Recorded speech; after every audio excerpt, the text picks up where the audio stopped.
Bien-aimés dans le Seigneur, il y a beaucoup de chrétiens malhonnêtes dans le corps de Christ, de ce qui est censé être le corps de Christ. Beaucoup de chrétiens ignorent, qui disent pratiquer la foi chrétienne, mais qui ne savent rien de ce que c'est que la foi chrétienne et de ce qu'elle implique.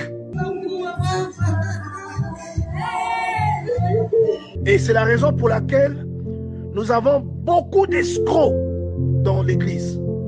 Et par la même occasion, la plupart des personnes qui sont réellement appelées par Dieu sont aujourd'hui méprisées et confondues dans le lot des escrocs. Simplement parce que des chrétiens ignorants sont allés se donner en pâture. Des chrétiens paresseux, plongés dans la léthargie intellectuelle, sont allés se livrer à des loups contre lesquels pourtant ils ont été alertés. Vous voyez, le Seigneur a pris le soin d'avertir qu'il y aura des loups qui viendront et se feront passer pour des bergers. Bien-aimés, il y a beaucoup de croyants aujourd'hui qui ne peuvent même pas expliquer à leurs enfants ce que c'est que la Pâque.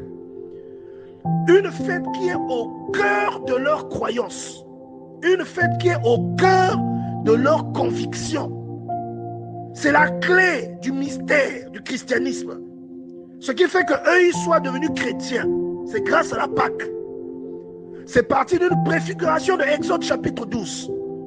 Mais je vous garantis que beaucoup sont incapables de dire ce que c'est que la Pâque à leurs enfants.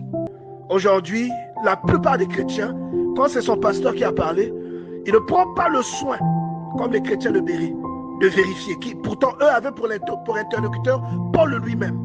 Mais ils avaient toujours le réflexe d'aller sonder les Écritures. Vous comprenez? Et c'est triste parce que Dieu n'est pas paresseux. Dieu n'est pas négligent. Dieu n'est pas ennemi de la connaissance.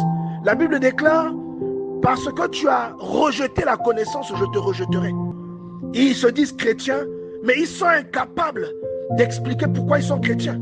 Ils disent Christ est mort à la croix pour moi.